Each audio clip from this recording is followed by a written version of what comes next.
get started, but I'm so excited to do this with all of you. This is a tradition that I've been doing since birth, where my entire big Italian family joins together and we make Easter bread together on Good Friday. And it's just been one of my favorite traditions ever since I was a little girl, partly because I get to see all my cousins, my grandparents, everybody, and because I love to bake. And this is just such a fun and delicious bread. Everybody loves it. You'll see, you put a little butter on it. It is just sweet and eggy, and it's amazing. You're gonna love it. And it's so pretty too, and it makes such a beautiful centerpiece on an Easter table. So you guys are gonna love this recipe. So this recipe is probably over 100 years old, and I'll go into that in a second, but actually let's do step one first, because it's gotta sit for a few minutes before I get into story time. Are people joined? Are we engaged? All right. So this recipe, usually I make a huge batch, 12 cups of flour worth, but it makes a lot. So I cut it in half for a normal family size amount, but feel free to double it if you want to make a ton and give them away to people. So I have here a half a cup of warm water. It should be like about 100 degrees, maybe a little less. You don't want it scalding hot because it'll kill your yeast. So you want it nice and warm, but not scalding hot. To that, you're going to add your yeast. I know some of you have fresh yeast because that's what you could find. So the measurements will be a little bit different, but I know, Nikki, you're making it with the fresh yeast. I'm using the dried. So this is just active dry yeast, and I'm putting 1.5-ish packets, doesn't have to be exact, but the best you can, into the water. And then we're gonna put a sprinkle of sugar. And what the sugar does is the yeast actually eats the sugar and it starts to activate the yeast. Should be enough. All right, so 1.5 packets. I'm just gonna stir that together quickly. And like I said, we need a little sugar to activate the yeast. This is what the yeast will feed off of. So I'm just gonna take about a teaspoon, maybe a little more, 1.5 teaspoons of sugar. It doesn't have to be exact again, just need a little bit of food for the yeast.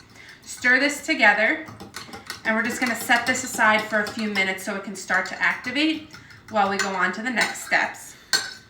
So what I was saying about this recipe is, I don't know if it's 100, 200 years old, it's at least 100 years old.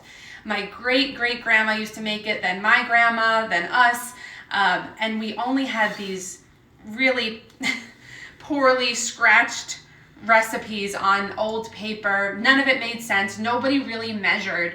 So over the years, I've started to just make the recipe make sense. And from my years of experience now, I've been able to get the procedure down right too. And actually the procedure that we're gonna do is almost similar to making like a babka dough, where we're gonna put the butter in last, and you'll see how that goes. But first, let's measure out our dry ingredients. If you need me to slow down at any point, if you have a question, you want to send us a picture or something so that we can see how you're doing, let us know. But in the bowl of your stand mixer, if you don't have a stand mixer, you can do this by hand with a wooden spoon. May take a little more elbow grease, but KitchenAid mixer is the best investment. It's my best friend. If you don't have it, again, just use a wooden spoon and your hands. But I'm going to use my stand mixer. If you have any questions about doing it by hand, ask me along the way as well. I can help you out. But same order of operations. So in a large mixing bowl that you're going to put in your mixer, I'm going to measure out my flour. So I have here all-purpose flour. I'm not using bread flour, I'm not using cake flour, nothing special, just all-purpose flour. This is always what we used, and it came out great. So I'm going to start with 6 cups of flour. 6 cups of flour is a loose range because you may see in a little bit, and we all might see, that our dough may be too sticky, and then we'll add more flour. So you should have more than 6 cups of flour on hand, because this dough can sometimes be finicky. The weather can affect it, the humidity, you never know. It could be too moist, and we'll add more flour, and that's okay. This is 3, and this is how you're measuring your flour. This is how you do dry ingredients. You put it in the cup, and then you pat it down and just level it off. This is 4, right? 4? Give me use a spoon here. 5. One more. 6. Okay, so everything's scooped in there. Pat it down. Level it off. So 6 cups of flour. To that, I'm going to add some salt and some sugar. So you need a good amount of salt. You will not have much flavor unless you add a good amount of salt to any baked good recipe. But I'm going to put a teaspoon and a half of regular, I just use fine table salt, iodized salt. This is something else that my family's very strict about. We all get this Red Cross brand iodized salt. I know iodized might be a little less good for you, I don't know, but it has the most amount of flavor. When I bake, I always use Red Cross iodized salt. My grandma's watching, she's saying, yes, you gotta have the Red Cross. It's just the best salt, I don't know, it has the most flavor. Okay, so salt, flour, sugar now we're gonna add. So I am going to measure out a cup and a half of sugar. Do it the same way as we did the flour.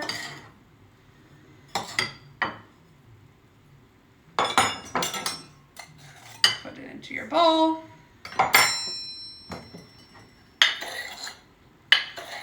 And also, just a reminder, you should have your eggs dyed. If you didn't hard boil and dye your eggs yet, you still have time because we are going to assemble the dough with the hard boiled eggs and everything later on at 2 o'clock. Sorry, I'm making a little bit of a mess. Yeah, so you still have a little bit of time, but we're going to create these beautiful sort of basket shapes around the colored eggs later on. And so you can see over here, I have my pretty dyed eggs we made last night. Nothing crazy, but very simply done. All right, so that was 1.5 cups of sugar.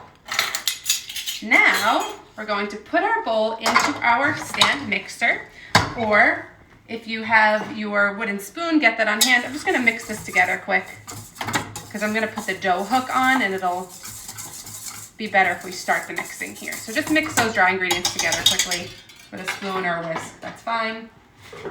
Just gonna wipe off my board a second. And now it's time to start assembling. So I have my dough hook. Every KitchenAid mixer should come with a hook, a paddle, and a whisk. This is what you need for this. You wanna use the dough hook. And now we're going to add in our yeast and water mixture in just a second. And you can see, look at that. It's alive, it's alive. It's nice and puffed up. If your yeast didn't do that, that may mean it needs a couple more minutes. This means it's activated, it's alive, it's gonna give you a beautifully risen dough and an amazing, wonderful, soft, fluffy texture. But first, let's set our yeast aside. Let's mix together our milk while it's still warm. So I have 1/2 cup of warm milk. It's just kind of lukewarm. You don't wanna put ice cold milk into this dough with our other warm ingredients because then the temperature is going to fluctuate. We want that yeast to stay alive, activated. So I have 1/2 cup of warm milk. I'm just using 2% milk. It's what I had on hand. Any milk really will do. In fact, you can use almond milk and non-dairy milks. It doesn't make a huge difference in this situation. It's only 1/2 cup. But 1/2 cup of warm milk. To that, I'm going to add 6 eggs. So your eggs should also be room temperature. If you forgot about that, don't fret. Put them in a colander, put them in a bowl, and gently just put hot water on your sink and run the hot water over the eggs just for a minute, and it'll come to temperature very, very quickly. So just crack your eggs right into the milk. All 6 eggs. Seems like a lot of eggs, but that's because this has a beautiful eggy-like texture and flavor. The eggs give it a lot of wonderful flavor, almost like, kind of like a challah bread actually. And I know a lot of my friends are celebrating Passover out there. I know you don't eat challah, I think, during Passover, but a lot of my friends said that Easter bread reminds me of challah bread. I said, yes, it's actually a very similar taste and color, that nice kind of yellowy color. So 6 eggs in here. Just gonna mix that together. Doesn't have to be too beaten. Just you want to break up the yolks a bit just to start the mixing process. Make sure everything's mixed evenly.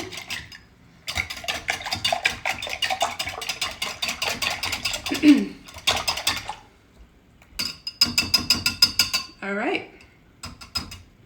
So eggs and milk are beaten together. Set that aside. I'm going to start my mixer. I'm going to put it on probably like level 2 just to start, so nothing too fast. And we're going to put our entire yeast water mixture into our mixer. Make sure you get all those little guys in there because this is how you're going to get that beautifully leavened bread. Just dump that in.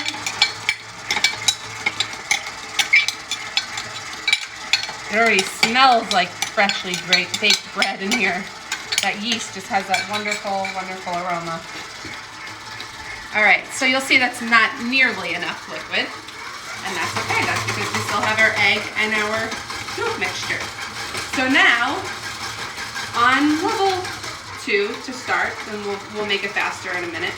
Or with your wooden spoon, you're just going to be mixing, and as you're mixing, you can actually even create a little well in the middle. Put some of the egg, mix it in, put more egg, mix it in, and just let's slowly pour in that egg and milk mixture. And you'll start to see, and I just upped the speed a little bit, you'll start to see that dough form together.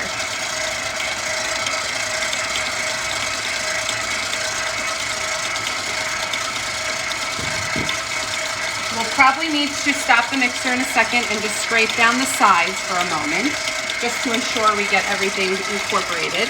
So that's what I'm going to do. I'm going to stop my mixer. I'm just going to take a fork, a rubber spatula, whatever, and just loosen the sides, just to kind of get that dry mixture on the outside in there.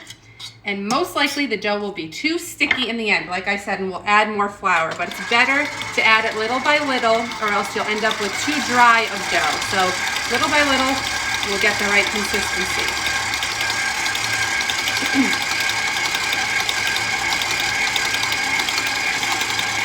While that's going, I want to remind you that you should have your butter softened. So this is 2 sticks of unsalted butter, and they're just room temp soft. They're not melted, they're just nice and soft and room temperature.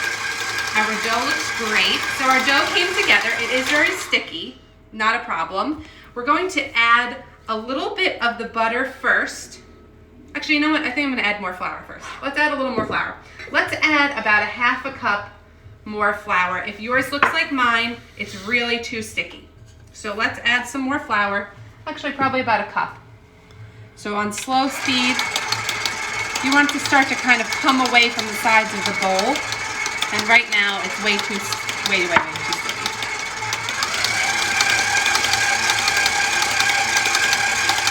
You probably have to scrape the sides every few minutes. And after you do this a few times over the years, you'll start to get a feel for the texture. It needs to be, malleable. It needs to be not too sticky where you can't create nice shapes with it either. So we're getting there. So this looks like it's still going to be a little too sticky. But we're going to add the butter first and then add more flour. Okay, so still a little bit sticky, but we're going to put on low speed, and now we're going to take our butter, and about 2 tablespoons at a time, we're just going to see this here? We're just going to take a 2 tablespoon piece of butter, put that in. Let's raise the speed a little bit, and just one by one, put that butter in.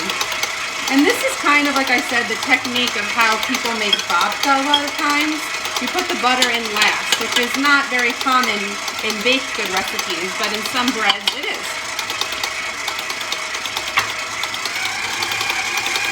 Okay, we're going to stop it. It's got to come away from the bowl again. Just help it along. Another 2 tablespoons, so 2 sticks in total. Speed it up a little bit, help it along.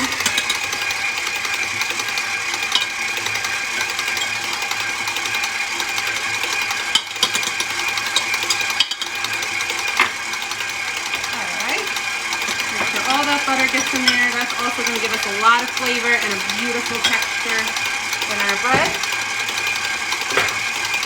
Beating away, it looks good. It's getting more of like a nice silky sheen now to the dough, which you'll see it is going to be kind of nice and smooth. This looks very sticky again, so more flour. Like I said, there's a chance you may add 4 more cups of flour. It all depends on the day, the humidity, the temperature sometimes of the milk and the water. Just add little by little, and I'll show you what the ideal texture should be. Let's add another cup of flour. If yours looks too sticky, add more flour. So you want it to come together into a nice ball of dough that you can touch it. It doesn't come onto your hands. Like right now, this dough is all stuck to my fingers. It shouldn't do that. It should be kind of dry enough that you can just touch it. Nothing comes off onto your hands, but it's not too dry either. So I'll show you. So just beat that dough. The flour's incorporating. I'm just gonna lower my bowl again and just scrape off the sides. You can flour your hands a little bit just so you can help this along. And just get that dough to the center.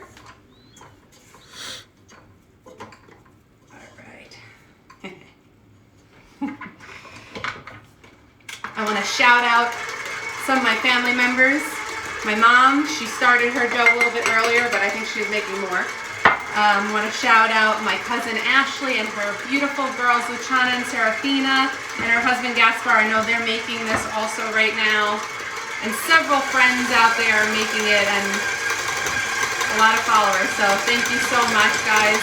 This will become a tradition in your house too, because you're going to love it. It's so fun to do with your kids, especially the assembly part. And your kids are going to be asking to do it every year. So we're getting closer, if you want to see now. It's still sticky, but it is starting to form more of a ball shape in the bowl. Let's add another cup of flour and just slowly sprinkle it in. So now we're up to about 9 cups of flour-ish.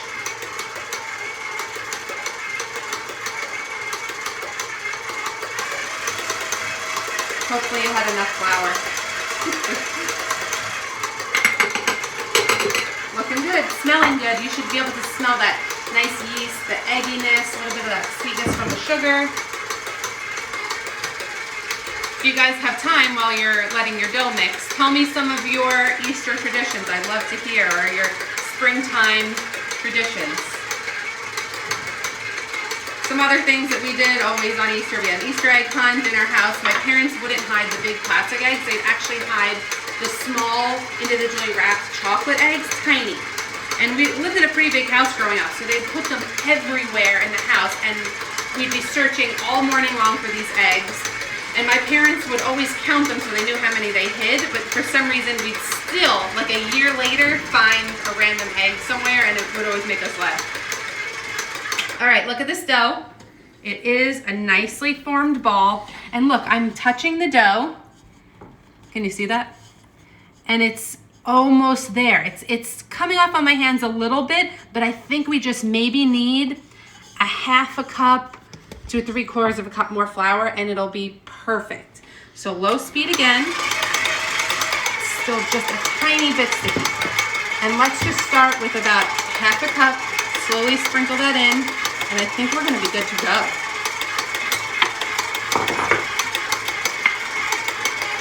And then we're gonna finish the job with our hands, which is my favorite part, because I love to get my hands dirty in the kitchen. So some Easter traditions coming in. All right, tell me. Making bunny steps on the hardwood floors with baby powder. Love that. And so cute. Luciana says Easter egg hunt. Easter egg hunt. Luciana, who doesn't love an Easter egg hunt?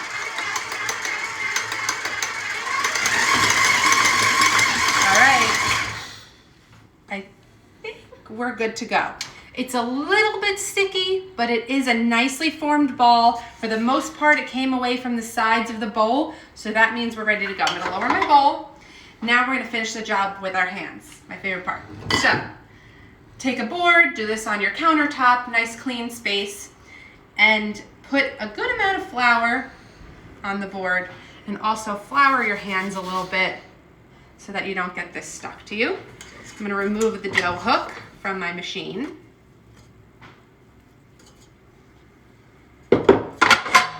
And I'm just gonna dump out the dough. And look, it came out easily. If it's really, really sticking to your bowl, that means you need to add a little bit more flour before you get to this point. But this is what it should look like. There's still a little bit in the bowl, but nothing crazy. All right, I'm gonna flour this on top just a little bit. And now we're just going to knead the dough. We don't have to knead this, I guess, you know, we knead it pretty well. It's nothing too crazy. But you just want to knead it so that it comes together and it's nice and smooth.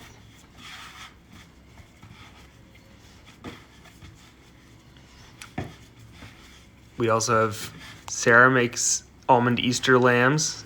Oh, yes, Sarah. Sarah is an incredible baker. She's Sicilian. She's actually my cousin Ashley's mother-in-law, and she makes some beautiful holiday goodies, such as, I remember, I've seen pictures of those almond lambs. I think she makes them out of almond paste and marzipan. Oh, looks so beautiful. I'd love to see pictures. Sarah, send away. Ashley makes pizza on Good Friday. Yes, Ashley. Actually, we were discussing that last night. We said we can't eat meat today, of course, on Good Friday. What should we do? And so I actually have some fresh mozzarella in my fridge. I think I'm gonna make grilled pizzas. If you haven't tried that before, super quick and amazing. You can even take store-bought pizza dough or make your own. You roll it out until it's nice flat. Just doesn't even have to be a perfect round shape. Grease your grill just a little bit. Put the pizza right on the grill. Takes like 2 minutes on each side. Flip it over. You'll see it kind of bubbles up. Gets a nice, wonderful, almost like charred look, almost like it's in a brick oven. It's so good. And then I put my toppings on. It's very quick and delicious. I think I'm gonna do that tonight. All right, so look at that. This is perfect. This is the stage you want to be in. It doesn't quite spring back, really. That's not very important with this dough, but it's nice and smooth, looks beautiful, smells beautiful. It's one nice, smooth ball. So what we're gonna do now is I'm gonna take a clean bowl, like so. I'm gonna sprinkle a little bit of flour in my bowl. And this is a big bowl. You wanna make sure you have a big bowl because this bowl of dough should almost double when we let it rise. So put that ball of dough right in there. And now I'm gonna cover it with plastic wrap. And we're gonna let this sit. This should take 2.5 to 3 hours to rise beautifully. And it'll be probably like this high. So we will come back together at 2 o'clock and we're gonna assemble this together, all right? So put this in a warm spot. I usually put it in like the corner of my kitchen or something. I cover it with a blanket. So first plastic wrap loosely because it needs some room to grow. Then a blanket, cover it on the sides with a blanket. Make it a nice little bed. Let it get nice and warm. It'll start to grow and expand. And then we'll come back together at 2 o'clock. And we're gonna do my favorite part, which is we punch the dough, but don't do that yet. And we'll assemble it into these beautiful basket shapes. So make sure you come back and have your hard-boiled eggs ready on your table. You should have just like a floured surface like this. We'll need some workspace. And then cookie sheet pans. You don't even need to line them with anything. We'll just spray it with a little bit of Pam. And then we'll also need just an egg wash. So we'll take 1 egg and just a splash of milk or cream or whatever, even water's fine. You'll mix it together and then we'll use a pastry brush to kind of just baste our bread baskets before we bake them. But those are all the ingredients that you need for later on. So I'll see you at 2 o'clock. Thank you so much for joining me. Look how nice that dough looks. I can't wait to assemble it with you guys. And Linda wants to know if you can videotape the grilled pizza dough. Sure, we will. I will definitely film the grilled pizza dough if we do that tonight. If not, I think there actually is a video on my Instagram already at the top in the highlights. You can scroll. I think there's a grilled pizza one already. But thank you guys so much for tuning in. See you shortly. 2 o'clock. Everybody's dough smell good? Oh, it smells good. It's like slightly sweet, a little bit eggy, yeasty. Smells awesome. So I would normally say to preheat the oven now at 350, and you can do it in a couple minutes, but I actually like to shape my dough, then let it sit for another 30 minutes covered, just to do like another rising process, and then bake it. why I like to do that is it actually gets an even softer, more tender texture. So it's like a double rising or proofing method. And I think that is definitely the best way to do this. So let's get started. Hold on one second. Okay, let's do this. So here we go. Look at the dough. We're gonna punch the dough. This is my favorite part. This is where you get your aggression out. You're just gonna punch down. You can do it 2-3 times. And that's just gonna release some of that excess air. And now you wanna get a board again, floured. So just lightly flour it. And we're just gonna slightly knead it. We just want, oh, it's nice and warm too. We just want to release some of that air, make it nice and malleable so we can make our lovely shapes. Any questions so far? Does everybody's dough look like this? How would you recommend you store the bread if you make it Saturday and keep it fresh for Sunday? Okay, so I usually make it Friday and then eat it Friday, Saturday, Sunday. So what you're going to do is after you bake your bread, you can either A, keep some of the dough in the fridge, shaped and ready to go in the fridge, and then bake it later on. So for like 2-3 days, it should be fine in the fridge. Or you can bake it now, and then you can just keep it wrapped. I like to do tightly wrapped in foil and then plastic bags. If you put it right in a Ziploc bag, it gets very rubbery. So I ideally like to have it in foil first, then a plastic bag or like a nice sealed tin of some sort. All right, here's your dough. Let me make some room. You should have your lovely dyed Easter eggs. And now we're gonna shape. So you can do this many different ways. One of which is you can make just like a braided loaf. You can just make it simple. You don't even need the eggs. But we love to make kind of little basket shapes, and I'll show you how to do it. All right, so I'm just gonna cut a small section of dough. Give me 1 second.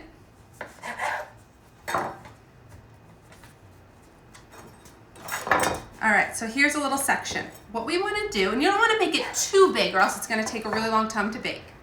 So take a little ball. I take like the size of like a baseball or so and just kind of flatten it slightly.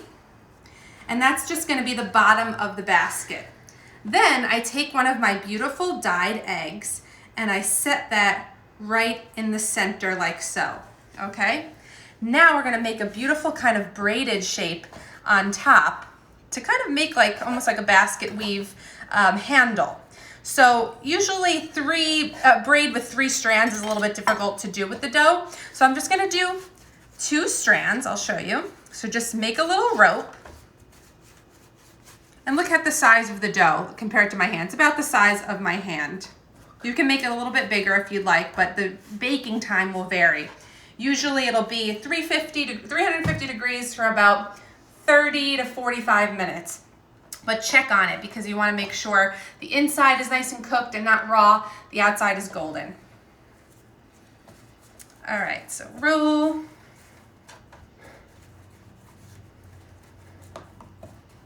Like so.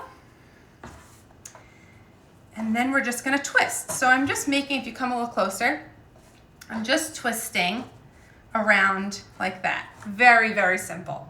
Now I'm just gonna lay that right on top, like so, and it looks like a beautiful little basket.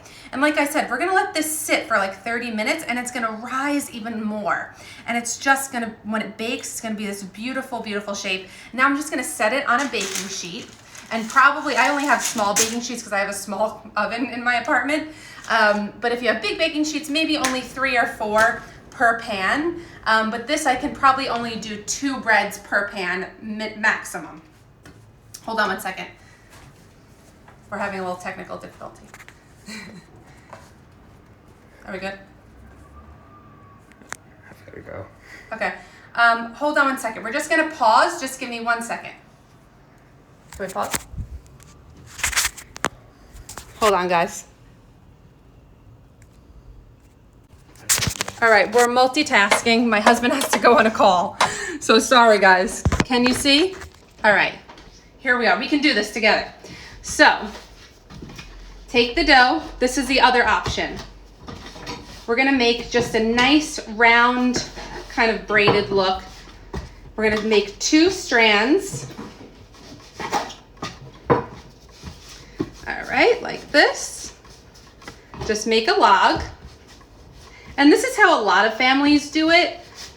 Growing up, we mostly did the little basket shapes, but a lot of people on the internet I can see, and I was watching a lot of YouTube videos of some old Italian grandmas making it, which was super fun. They made it like this. So just make 2 logs, doesn't have to be perfect, but make sure they're pretty equal in size. Okay. And then we're just gonna do like we did before. Can you see? And we're just gonna kind of pinch one end, and we're just going to create that nice twist, like so. Then we're just going to wrap it around and pinch on the other side. So that gives you this lovely look.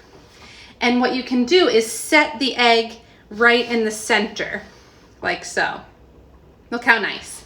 And again, let this sit 25-30 minutes just to proof again, and then we'll bake. So I'm gonna set this one aside, but that's much bigger than our other one. So that's gonna take maybe even an hour to cook properly.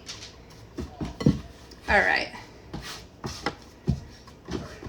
Let's do another little basket.